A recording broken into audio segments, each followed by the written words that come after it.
Welcome to Blue Sky UK Limited. This short video will show you how to set up a canister of Blue Glue spray adhesive and put together the various parts.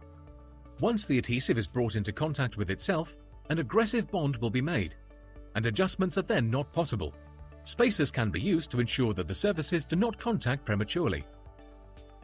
Once the two surfaces are brought together, it's important to apply a uniform pressure over the piece, starting from the middle and working outwards. Use a 3-inch roller and make sure the whole piece is worked in order to ensure that all of the adhesive has made contact with itself. Pay particular attention to the edges. The adhesive will take 24 hours to fully cure. A nip roller or press will give the best results. And once assembled, the piece can be machined or trimmed as required.